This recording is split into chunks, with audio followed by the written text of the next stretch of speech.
श्री सच्चिदानंद भगवान की, श्री सद्गुरुदेव महाराज की।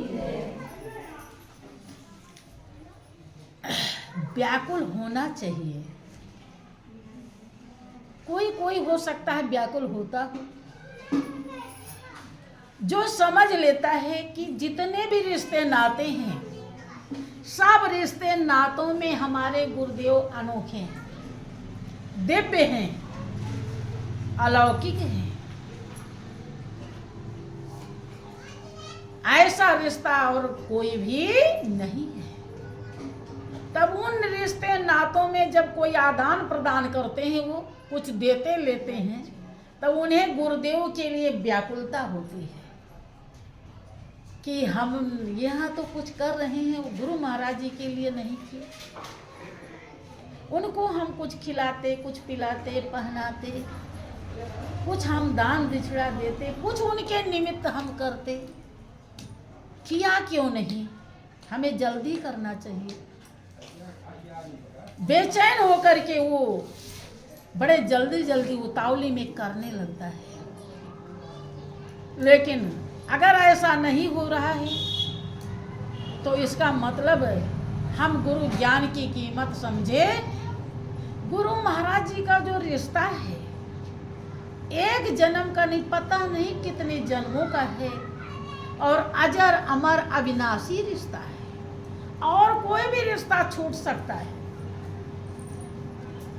बेटा, बहू, दामाद, पति, परिवार, अगर वो ज्ञानी ध्यानी नहीं है तो जैसा कर्म किए हैं उसी हिसाब से वो ही पहुंच जाएंगे।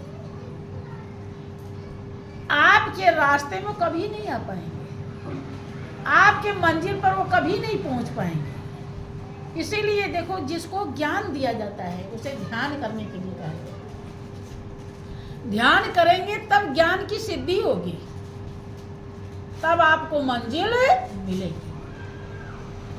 आप सुनते होंगे कि ये सिद्ध बाबा है, इनका मंत्र सिद्ध है। सांप बिच्छू का भी मंत्र जो सिद्ध होता है, जब झाड़ते हैं तो वो उतर जाता है।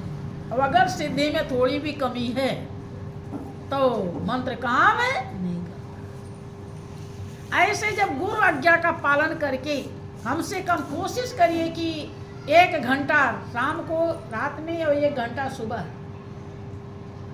आपको चाहे जैसे भी ध्यान करना चाहिए। चाहे 2 बार में करें, 3 बार में करें। ये सोच लें इतना काम हम जरूर करें, और यही आपका अपना है और सब सपना है। अगर इतनी सी बात समझ में आ जाए तो गुरु का रिश्ता भी समझ में आने लगे। हर जगह आप फिर तो गुरु महाराज जी को नहीं भूलेंगे। बेटी, बेटा, पति, परिवार के रिश्ते के साथ साथ सबसे पहला रिश्ता गुरु का निभाएंगे।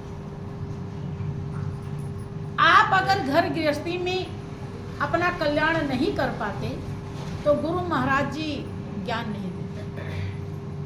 आप बड़े आराम से कल्याण कर सकते। खाली आपके लगन की जरूरत है, श्रद्धा की जरूरत है। देखो, जब ज्ञान नारद को नहीं मिला था, देखो ज्ञान की कितनी बड़ी कीमत है। और बिना ज्ञान के इतनी बड़ी जो काया है आपकी, 3.5 हाथ की शरीर है, इसमें बहुत अंग बाहर दिखाई पड़ रहे हैं। इसको आप सब देखते हैं रोज, इसे साफ सफाई भी करते हैं। अंदर 72,000 नाड़ियां बताई जाती हैं जिससे आपके शरीर का संचालन हो रहा है। सब अंदर में बहुत चीजें हैं। मांस है, हड्डी है, चमड़ा है, और भी खून पसीना है, गंदगी है। ये सब आपने देखा है,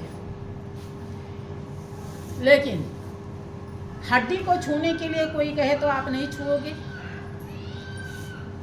पसीना किसी को हुआ रहे तो भी इंसान जल्दी से छूता नहीं है, छुएगा तो हाथ धो लेगा। खून को, ब्लड को भी नहीं छूता, छूता है? चमड़े को नहीं छूता। लेकिन यहाँ जो बैठे हैं आप लोग, सब लेकर बैठे हैं? नहीं बैठे हैं, कुछ अलग है। सब है साथ में, छू रहे हैं, एक दूसरे को छू रहे हैं कि नहीं? छू रहे हैं? नहीं छू रहे हैं? छू रहे हैं।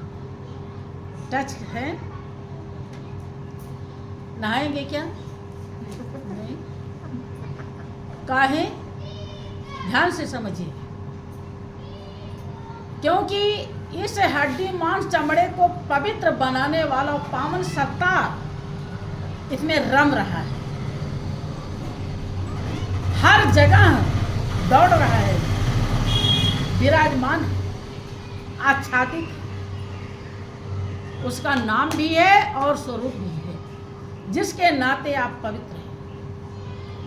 और उस सत्ता को बिना गुरु ज्ञान के कोई भी अनुभव नहीं कर सकता, जान नहीं सकता।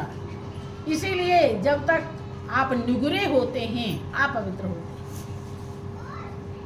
आपने सुना होगा कि बिना गुरु के दान पुण्य नहीं लगता,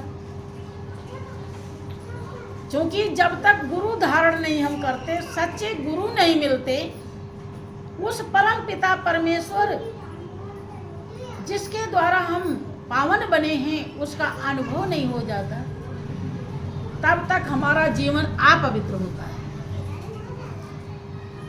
बात समझ में?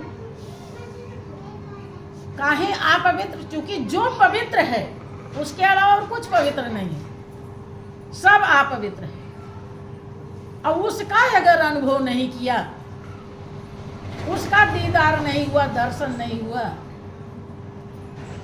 हाँ प्राण सिंह भैया समझिए, श्री सच्चिदानंद भगवान की, अगर उसका अनुभव नहीं हुआ तो हमारा जीवन अपवित्र है। भले ही हम पूजा करने चले जाते हैं,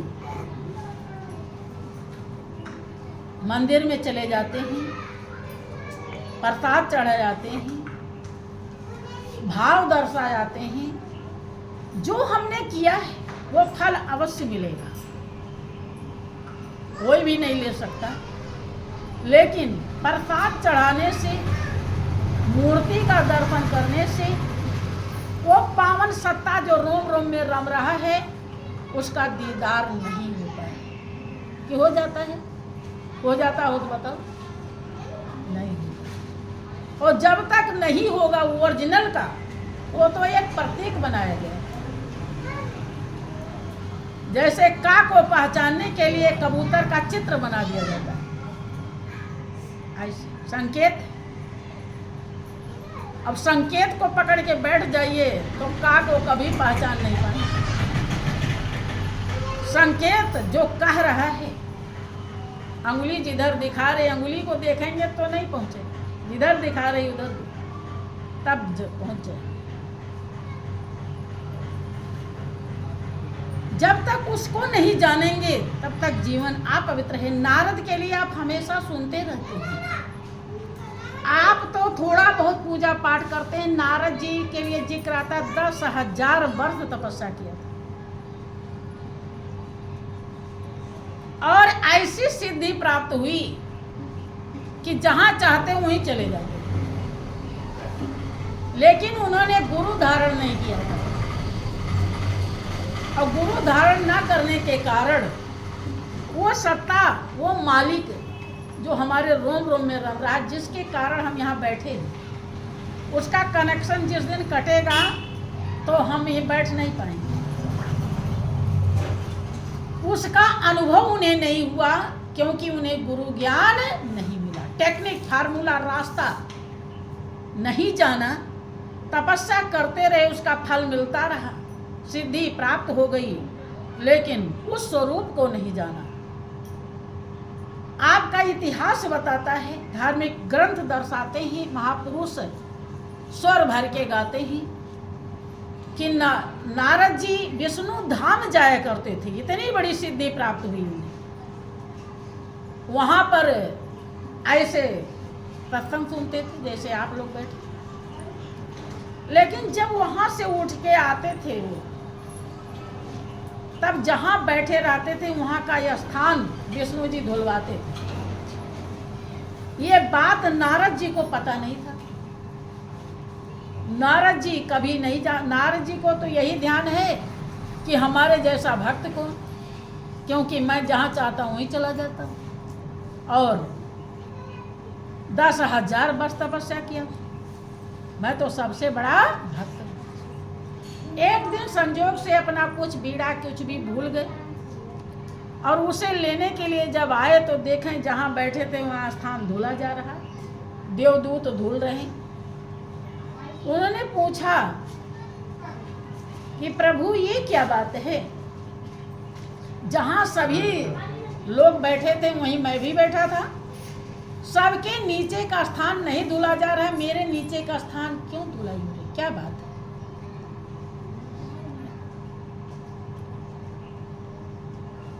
कि नारद निगुर रहे जब भाई, तब की कथा कहूँ मैं गाई। दीक्षाहीन जाए हर तीरा, और दर्शन हेतु सदा मुनि धीरा। कछुक काल रही जब फिर आवे, और जहाँ बैठे तह ठाव धुआवे। एक दिन लखा मुनीश्वर जब ही, हर से कहो जोरी कर तबही। हरि बोले नारद सुनो, तुम गुरु अभय न कीन, अस विचारी सो जगह नित्य पाके कर लीन। दीक्षा से हीन है, दीक्षा प्रैक्टिकल को कहते हैं। जब गुरु ज्ञान देते हैं और प्रैक्टिकली अनुभव करा देते हैं, जैसे आपको अभी कहा जाए कि सेब बहुत अच्छा फल होता है, बड़ा स्वादिष्ट होता है, ताकतवर होता है, उसका भाव बताया जा रहा है, गुण बताया जा रहा है, तो अभी आपको पता नहीं चलेगा कि चूंकि आपने खाया नहीं। खा लेंगे तो अनुभव है, प्रैक्टिकल है। यहाँ थ्योरी है, बताई जा रही है कि हाँ ऐसे ऐसे होता है, लेकिन आप खाए नहीं तो नहीं समझ पाएंगे कि सही में ऐसे होता है। ऐसे प्रभु सुख शांति आनंद का भंडार है, और वो चींटी के अंदर भी, हाथी के अंदर भी है, रोम रोम में रम रहा है, लेकिन जब तक उसका अनुभव नहीं होगा, सुन तो लिया है आपने, लेकिन प्रैक्टिकली जब तक प्रैक्टिकल नहीं हो जाएगा, अपने आँखों से देख नहीं लेंगे। कौन आँख से? तीसरी आँख से। ये दोनों आँखें दुनिया देखने के लिए, तीसरी आँख सबके पास है कि घट में है सूझत नहीं, लानत ऐसी जिंद, और तुलसिया संसार को भयो मोतिया बिंद। तुलसीदास जी करे घट ही में है, अपने अंदर ही है, लेकिन सुझाई क्योंकि आँख में मोतिया बिंद हो गया है। और जब तक संत का हाथ नहीं लगता वो मोतिया बिंद खत्म है। सबके पास है वो आँख, संत के हाथ लग गई तो वो आँख खुल गई, और जिसको नहीं लगी कभी जिंदगी में खुलेगी और ना खुलेगी ना देख पाएंगे, और देख नहीं पाएंगे तो पवित्र नहीं बन पाएंगे। भाई ठीक है, किसी ने बता दिया कि पंखा चलता है, बड़ी अच्छी हवा लगती है, बहुत ठंडक पहुंचाती है, नींद आ जाती है, लेकिन अब पंखे के नीचे कभी बैठे ही नहीं, तो क्या पता कैसे चलता है, कैसे नींद आती है, कैसे ठंडक पहुंचता है, कैसे पता चलेगा? प्रैक्टिकल करेंगे तभी तो। ठीक इसी प्रकार से जब तक गुरु का ज्ञान नहीं मिलेगा हमें वो प्रैक्टिकली अनुभव नहीं होगा। नारद के लिए विष्णु जी कहते हैं, नारद जहाँ सभी बैठे थे वहीं आप भी बैठे थे, आप जहाँ बैठते हैं वो स्थान अपवित्र हो जाता है क्योंकि आप निगुरे हैं, आप बिना गुरु। देखिए सुनिए, उन्होंने 10,000 वर्ष तपस्या किया है, थोड़ा नहीं, और फिर वो विष्णु के दरबार जाते हैं और विष्णु जी से वार्तालाप कर रहे हैं। लेकिन जो स्वरूप विष्णु के अंदर भी है, आपके अंदर भी है, गाय भैंस कुत्ते बिल्ली के अंदर, उस स्वरूप को नारद जी जानते, अनुभव नहीं किया, जिसके नाते आप पवित्र हैं। देखें इतना गुण होने के बाद गुरु ज्ञान कितना बड़ा चीज होता है, समझिए। लोग न समझ पाने के कारण उसका महत्व नहीं देते और अपना समय यूं ही बर्बाद करते। नारद जी बड़े दुखी होते हैं। विष्णु जी समझाते हैं कि दीक्षाहीन जहाँ चली जावे और सो स्थान अशुद्ध कहवे। कि नारद आप निगुरे हो, आपने थ्योरी तो समझा है, लेकिन प्रैक्टिकल मालिक का नहीं किया। मालिक परमात्मा जो हर जगह समाया है उसका अनुभव आपको नहीं है, और वही तो महान और पवित्र है, पावन है। और जब आपने उसको जाना नहीं, पहचाना नहीं, दीदार किया नहीं, दर्शन किया नहीं, तो आप अपवित्र हैं, दीक्षा से हीन है। शिक्षा तो मिली है लेकिन दीक्षा, और जहाँ दीक्षा से हीन जहाँ चला जाता है वो स्थान अशुद्ध हो जाता है, क्योंकि वो शुद्ध को जानता कि शुद्ध कब होता है कि गुरुमुख चरण परे जब जाई, सोया स्थान शुद्ध हो जाई। गुरुमुख है, ध्यान रहे, देखो मनमुख नहीं। स्थान शुद्ध कब होता है? जो गुरु आज्ञा का पालन करता है उसे कहते हैं गुरुमुख। ज्ञान लेने के बाद भी कैटेगरी अलग अलग हो जाती है, उत्तम श्रेणी, मध्यम श्रेणी, निम्न श्रेणी बट जाता है। जैसे जिसके भाव, गुरुमुख जो होता है वही महान और पवित्र होता है, क्योंकि वो ज्ञान का पूरा लाभ उठाता है और वो उसका ज्ञान प्रकाशित होता रहता है और मालिक के नजदीक पहुंचता रहता है। और जो लेकर ज्ञान को रख दिया है वो कहाँ पहुंचेगा? जो उसका प्रयोग करेगा वही तो पहुंचेगा। कि गुरुमुख चरण परे जब जाई, तब सोय स्थान शुद्ध हो जाई।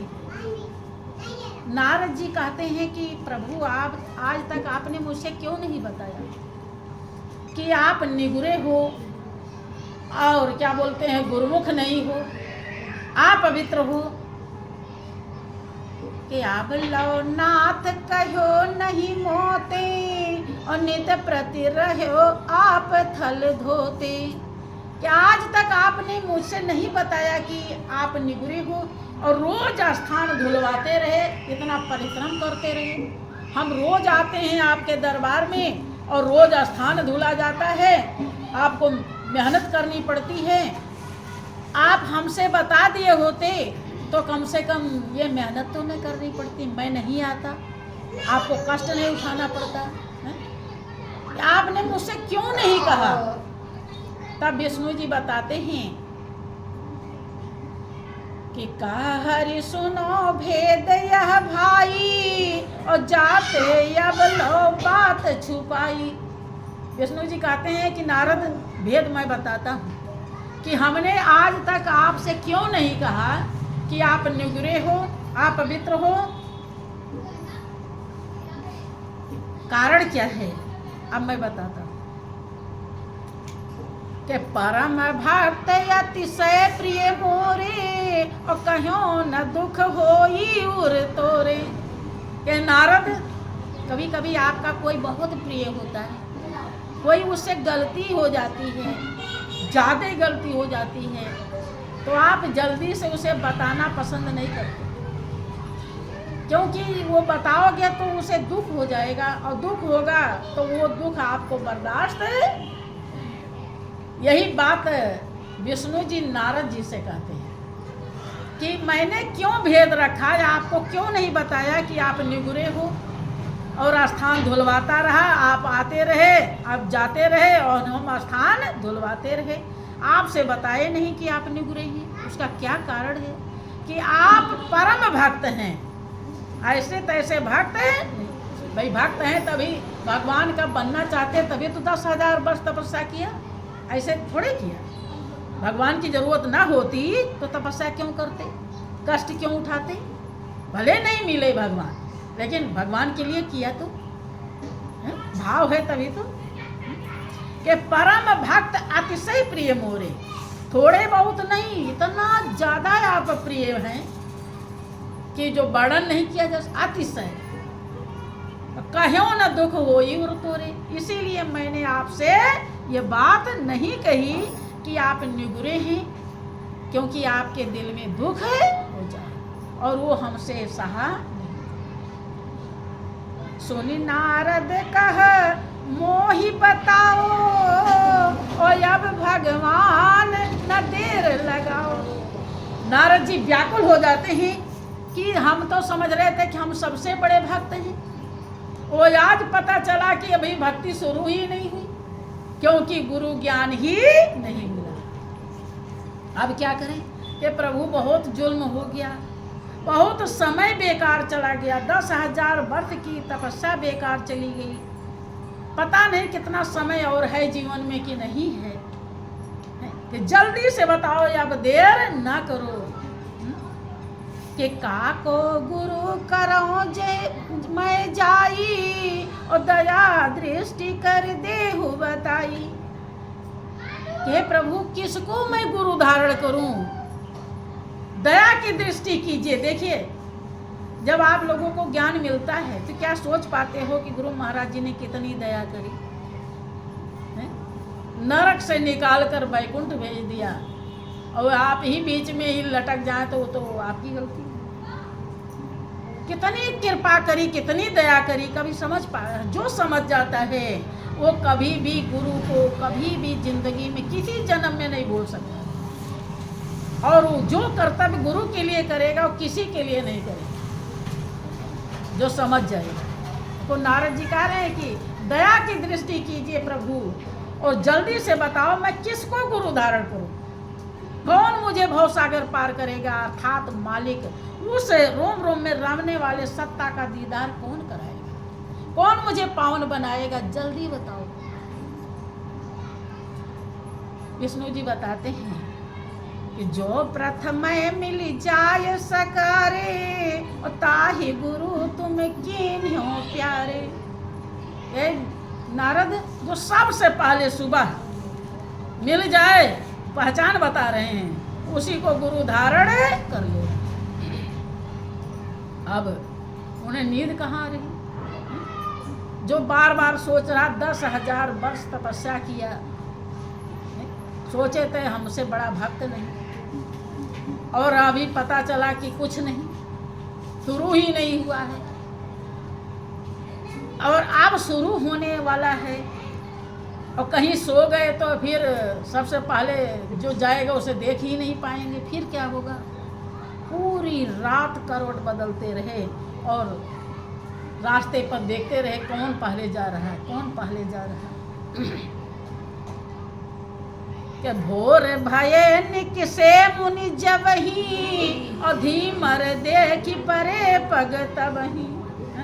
जैसे सुबह हुआ तैसे वो जो रास्ते पर निकलते हैं तो धीमर, कालू धीमर मछुआरा दिखाई पड़ा। आप क्या करें कि सबसे पहले जो मिल जाएगा उसी को गुरु धारण करना है। अब बात नकारते हैं तो फिर और मामला गड़बड़, मरता क्या नहीं करता, वैसे इतना नुकसान हो गया। जो समय की कीमत समझ जाता है भाइयों बहनों, वही जिंदगी की कीमत को प्राप्त कर पाता है। देखो पहले जो समय चला गया आपके जीवन का, वो कभी लौट के आएगा नहीं, और आगे क्या होगा क्या आपको कुछ पता है? आगे का पता नहीं, और पीछे वाला संभाल नहीं सकते। और जो चल रहा है वर्तमान, अगर उसका सदुपयोग नहीं किया, फिर जीवन की बाजी जीतेंगे कि हारेंगे? इसलिए जो वर्तमान चल रहा है, इसमें तन से, मन से, धन से, जो भी जितना भी बन सके, कभी पीछे मत रहिए। अपनी करनी बना लीजिए, अपने लिए कुछ कर लीजिए।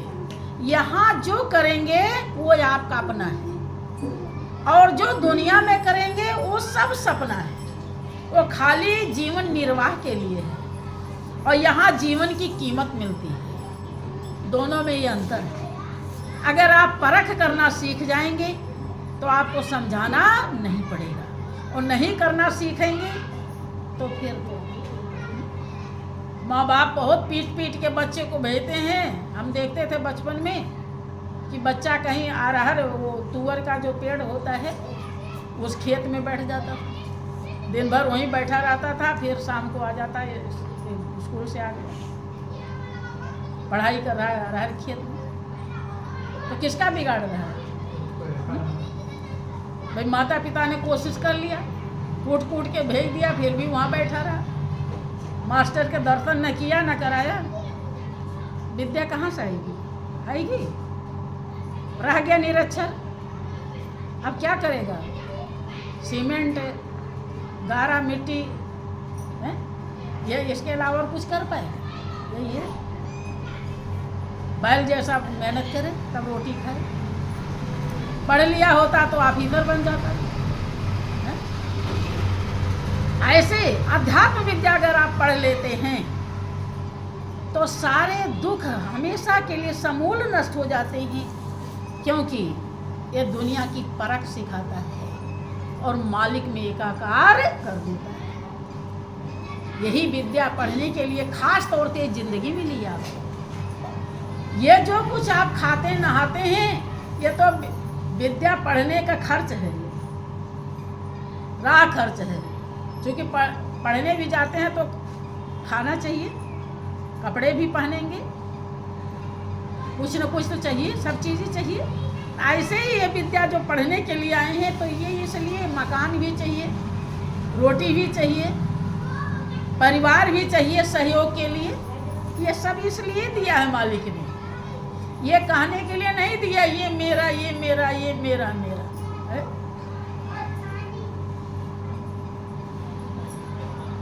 मेरा तो कुछ ये कही है मेरा। संत महान पुरुष इस लायक आपको बनाते हैं कि जो आपका मेरा है उसे अपना मेरा समझ ले, बेईमान नहीं ईमानदार बन जाए। जो आपका नहीं उसे आप कहते हैं मेरा, और जो आपका अपना है उसे मेरा कहते ही नहीं है? उसे ध्यान लगाने के लिए बैठे तो तेरा बवाल आ जाता है, आफत आ जाती है। उसके लिए कुछ करने लगे तो ये क्यों कर रही? यही बनाने के लिए आते हैं। बस इधर से कम करो, उधर ज़्यादा हो जाओ, बस दिल से, बाहर से नहीं होने की जरूरत है, दिल से। इसीलिए परमात्मा आपको हमेशा कुछ न कुछ विघ्न देता रहता है, कुछ कुछ संकट देता रहता है हरदम, ताकि आप इस दुनिया में चिपके नहीं। लेकिन आप क्या करते हैं? घाव हो जाता है, मरहम पट्टी करके फिर सीधा सीधा चलने लगते हैं, फिर वहीं पहुंच जाते। वो तो घाव इसलिए देता है, जख्म इसलिए देता है, ताकि आप जो जिसने जख्म दिया है उसके तरफ देखें, ये है क्या, क्या दे रहा है मुझको।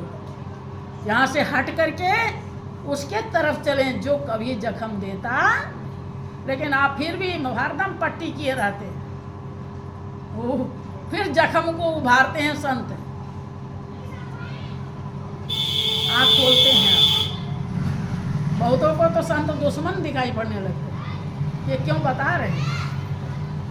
क्योंकि वो ऐसे अंधे हो जाते हैं, जैसे नशे में आदमी जो होता है तो उसे यही नहीं पता कि मैं अपना कितना नुकसान कर रहा हूँ।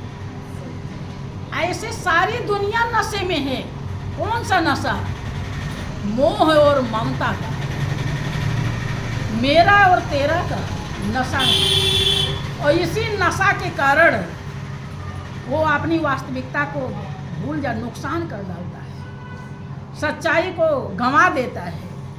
सही से न ध्यान करे, न सुमिरन करे, न सत्संग करे, न सेवा करे, जो उसके जीवन की कीमत है। तो नारद जी देखने लगे कि ये तो कालू धीमर मछुआरा है।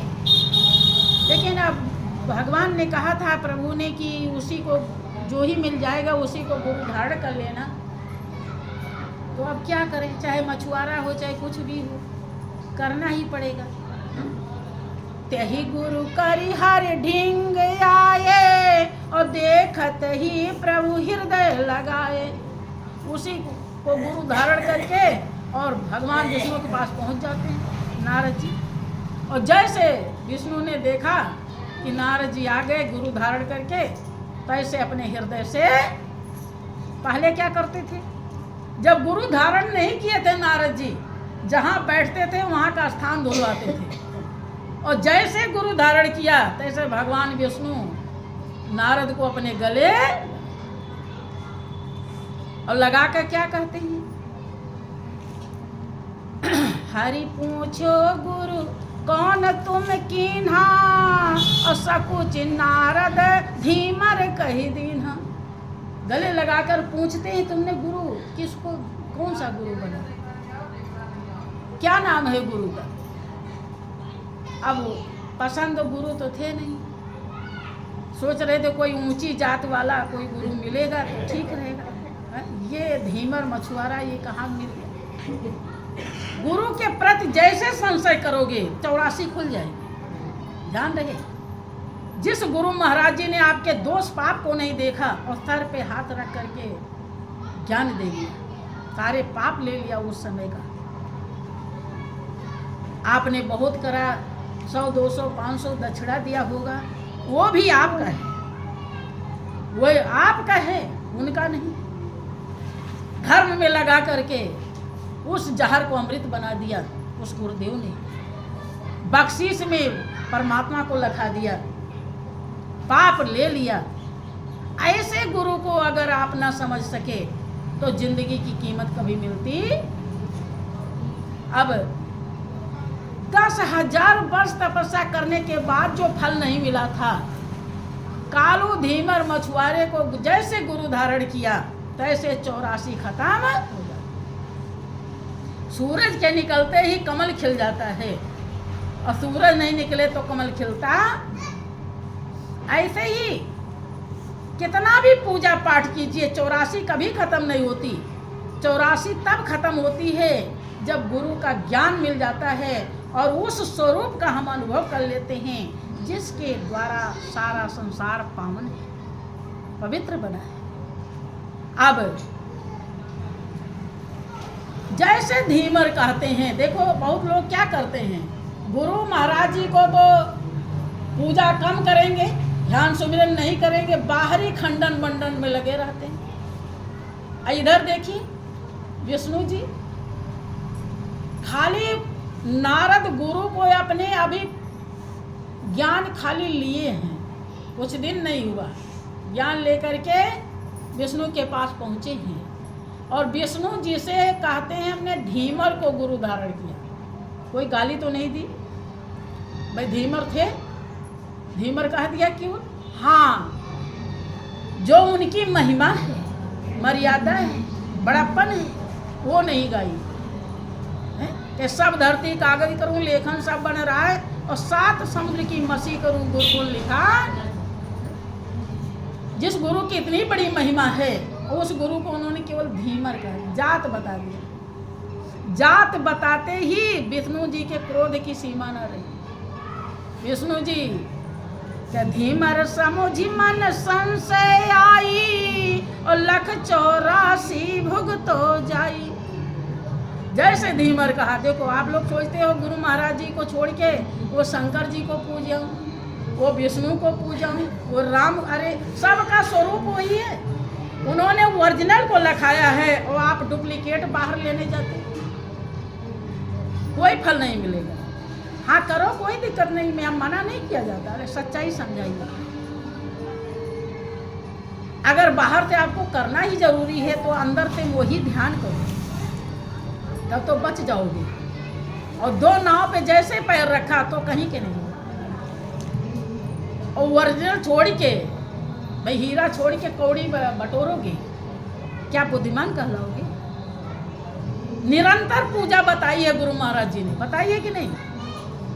उसे छोड़, पूजा अगर निरंतर कर रहे हैं तो कभी फुर्सत है आपको और पूजा करने की? है नहीं। और उसे छोड़ करके अगर दूसरी पूजा करते हैं तो गुरु की कहाँ मान रहे? और उद्धार कौन करेगा? और 52 जगह रहेंगे तो करेगा कोई? वही सुनते हैं कहानी कि कोई जा रहा, नदी पार कर रहा, ससुराल के कहाँ जा रहा था और लगा कि पानी ज़्यादा है, डूब ना जाऊं। सबको मानता था। अभी हनुमान जी को बुलाया, वो दौड़े तो राम को बुला लिया, कहे कि हनुमान जी पता नहीं आवे या ना। अब वो रुक गए, अब राम दौड़े तो तक कृष्ण को बुला लिया, पता नहीं वो देर न लगा, डूब न जाऊं। ऐसे सबको बुलाता रहा और डूब ही गया, कोई नहीं पहुंचा। इसीलिए गुरु की यही बहुत बड़ी सच्चाई होती है कि वो जो सब कुछ है, सब है, उसको लखाते हैं। एक ही स्वरूप है जो राम का भी है, जो कृष्ण का भी है, जो हनुमान का भी है, जो शंकर का भी है, जो पार्वती का भी है, देवी का भी है, सबका एक ही स्वरूप है। और उस स्वरूप का आप ध्यान कर लीजिए, दर्शन पा जाइए। और वही नाम भी सबका है। श्वास में जो आप नाम का सुमिरन करते हैं 24 घंटे, वही सबके आत्मा का नाम। यहाँ तक कि 33 करोड़ देवी देवता सबकी आत्मा का नाम, थोड़े के नहीं, सबके, कोई नहीं बचता। और उसे छोड़कर अगर आप इधर उधर में लगते हैं तो कैसे बेड़ा पार होगा? ध्यान रहे, गुरु ज्ञान लिया ही इसीलिए जाता है कि अब हमें भटकने की जरूरत है। और गुरु ज्ञान लेने के बाद भी अगर हम भटक रहे हैं तो फिर हम कहीं के नहीं, आगे मर्जी आपकी, हमारा काम है समझाना। श्री सच्चिदानंद भगवान की। हाँ, जैसे उन्होंने कहा कि हमने धीमर को गुरु धारण किया है, तैसे विष्णु जी श्राप दे देते हैं। क्या धीमर समुझ मन संशय आई और 184 भुगतो जाई। 84 में जाने के लिए आदेश दे देते हैं। श्राप ही समझिए एक प्रकार। अब आप लोग सोचते हो कि गुरु महाराज जी को छोड़ करके कुछ भी कर लें तो विष्णु जी खुश हो जाएंगे, शंकर जी को, ये देख लीजिए। छोड़ने की भी बात नहीं, खाली धीमर कहा है, गुरु को कुछ बुराई थोड़े किया, खाली यही जाति बताया कि हाँ ये है हमारे, और इसी पर विष्णु जी इसे बर्दाश्त नहीं होता। क्योंकि गुरु की महिमा इतनी बड़ी है जिसको भगवान गाते गाते नहीं गा सके। उस नाम की महिमा इतनी बड़ी है कि राम भालू कपि कटक बटोरा और सेतु हेतु श्रम कीन न थोरा। नाम लेत भव सिंधु सुखाही और करो विचार सुजन मनमाही। कहाँ कहाँ लगी नाम बढ़ाई और राम न सकही नाम गुण गाई। राम के नाम की इतनी बड़ी महिमा है, तुलसीदास जी कहते हैं कि कितनी बड़ाई करूं कि राम भी नाम की महिमा का बखान नहीं कर सकते। आप विचार कीजिए, वो नाम गुरुदेव ने लिखाई है आप। अब उसका सुमिरन न छोड़ करके, सुमिरन छोड़ेंगे तभी तो दूसरी पूजा करेंगे। बिना छोड़े कैसे करेंगे? इसलिए वो ऐसी पूजा बता दिए हैं कि आपको कोई दूसरी करने की कभी जरूरत ही नहीं, छोड़ेंगे तभी कर पाएंगे। हाँ, या तो समझदारी से काम लीजिए, अंदर में लगे रहिए और बाहर हाथ पैर से कुछ भी करते रहिए, तो कोई दिक्कत नहीं, बच पाएंगे। यही बचने का वो है तरीका का। और नहीं तो अगर ऐसा नहीं करते हैं, दिल से करते हैं बाहर खंडन मंडन, तो फिर बहुत बड़ा नुकसान, फिर गुरु महाराज जी की दया और कृपा नहीं मिल पाएगी। ऐसे वो भले इस तरह से नहीं आपको सामने हैं, लेकिन वो हरदम आपके साथ। अब जब सुन लिए कि हमें 84 में अब जाना, अब क्या करें?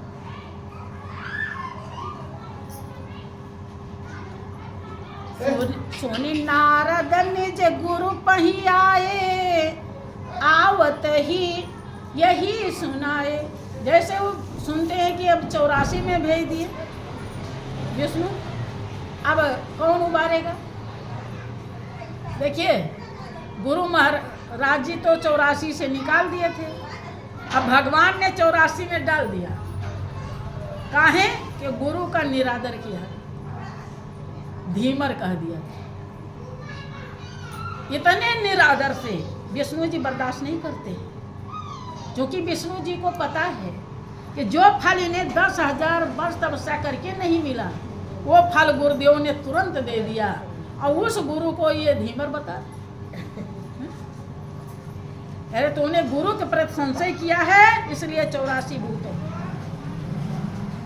अब आते हैं गुरु के पास कि हरि 84 मोहि बतावा, और या को भेद जान नहीं पावा। ये गुरुदेव, हरि ने मुझे 84 में जाने के लिए कहा है, लेकिन 84 क्या है मुझे पता। देखो, वही उसी गुरु के प्रति गलती किए हैं। तो गुरु कितने दयालु होते हैं, किस तरह से जीव को उबारते हैं। भाई उन्हीं को तो धीमर कहा था, तब 84 में डाले हैं, अब उन्हीं से अकल भी लेने आए। करे अब मैं क्या करूं, 84 क्या है मुझे पता नहीं। गुरुदयाल बोले तुम जाओ, और हरि से 84 लिखवाओ। दयालु है, उनके रोम से लेकर चोटी तक दया, नख से लेकर चोटी तक रोम रोम में दया भरी है, और जीव के ऊपर हरदम दया करने के लिए ही आते हैं। अब बहुत ही उसके कर्म खराब हो जाते हैं तो दया का पात्र ही नहीं होता। बताते हैं अकल गुरु महाराज जी की, जाओ हरि के पास जाओ और उनसे कहो कि वो 84 क्या है उसका नक्शा बना दे। और जब वो नक्शा बना देंगे तब उसी पर खुशी से लौट जाना, और जब वो कुछ कहेंगे तो कह देना कि प्रभु 84 भुगत रहा हूँ, जो आप 84 में भेजे हैं ना, 84 लाख योनि में, वही मैं भोग रहा हूँ। कि ये कैसे, कि वो भी 84 आप ही की, ये नक्शा भी आप ही ने बनाया, दूसरा कोई थोड़े बनाया। भाई आप ही ने नक्शा बनाई है ना, तो ये भी तो आप ही का, दोनों एक ही है। देखो अकल कहाँ बताई गुरुदेव ने। इसीलिए जब तक वकील नहीं होता तो मुकदमा खारिज है। किसी ने कहा कि तू कर ले एक वकील, मुकदमा होवेगा। तू कर ले एक वकील, मुकदमा होवेगा। उस दिन की करो कमाई रे, उस दिन की करो कमाई रे। जब पकड़ेंगे 4 सिपाही रे, जब पकड़ेंगे 4 सिपाही रे। तेरा कोई न देगा गवाही रे, तेरा कोई न देगा गवाही रे। तने ना देखी तहसील, मुकदमा होवेगा। तने ना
जीवन में नहीं तो हमारा जीवन अधूरा है। जीवन पूरा करने के लिए, जीवन का ध्येय और लक्ष्य को प्राप्त करने के लिए भगवान भी आए, उन्हें भी गुरु के शरण में जाना।